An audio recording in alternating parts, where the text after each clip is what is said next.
प्लासी की लड़ाई, जब एक गद्दार ने भारत की किस्मत बेच दी। साल था 1757।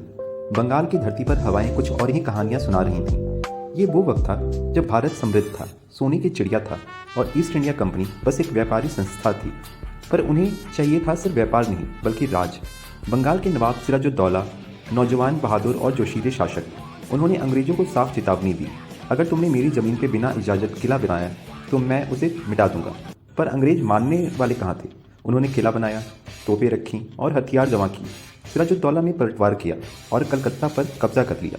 अंग्रेज भाग गए, कुछ मरे, कुछ समुद्र की ओर भागे और तभी अंग्रेजों ने कसम खाई, इस अपमान का बदला हम ज़रूर लेंगे। कलकत्ता हारने के बाद कंपनी ने भेजा अपना सबसे चालाक खिलाड़ी, रॉबर्ट क्लाइव, एक ऐसा आदमी जो बंदूक से नहीं दिमाग से युद्ध करता था। क्लाइव जानता था सामने से सिराज को हराना नामुमकिन है, पर अगर अंदर से उसे तोड़ा जाए तो बंगाल उनके पैरों पे होगा।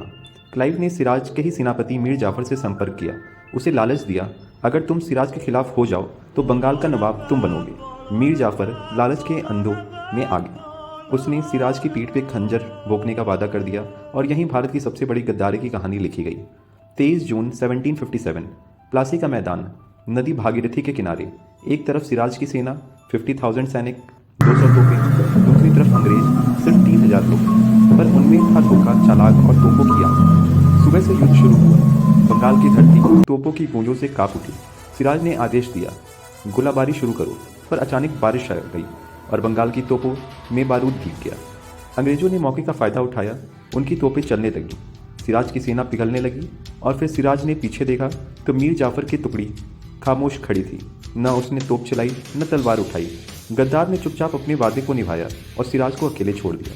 शाम होते होते प्लासी का मैदान खून से लाल हो गया। सिराज हार गया, अंग्रेज जीत गए और भारत की किस्मत हमेशा के लिए बदल गई। क्लाइव ने मीर जाफर को नवाब बना दिया, पर असली राजा खुद बन बैठा। मीर जाफर सिर्फ कठपुतली था, जिसकी डोरें अंग्रेजों के हाथ में थी।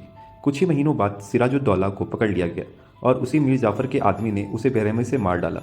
युवा नवाब की लाश को गली में फेंक दिया गया और बंगाल की जनता रो पड़ी, क्योंकि उस दिन सिर्फ एक राजा नहीं, बल्कि भारत की आज़ादी का पहला किला गिरा गया था। प्लासी की लड़ाई के बाद ईस्ट इंडिया कंपनी ने बंगाल पर राज किया और धीरे धीरे पूरे भारत पर, और वो एक गद्दारी भारत की 100 साल की गुलामी का बदल गई। इतिहास गवाह है, विदेश तलवार से नहीं, अपने के धोखे से देश हारता है, और प्लासी उस धोखे की सबसे बड़ी मिसाल है, क्योंकि कभी कभी एक गद्दार की मुस्कान हजारों देशभक्त के लहू से भरी पड़ जाती है।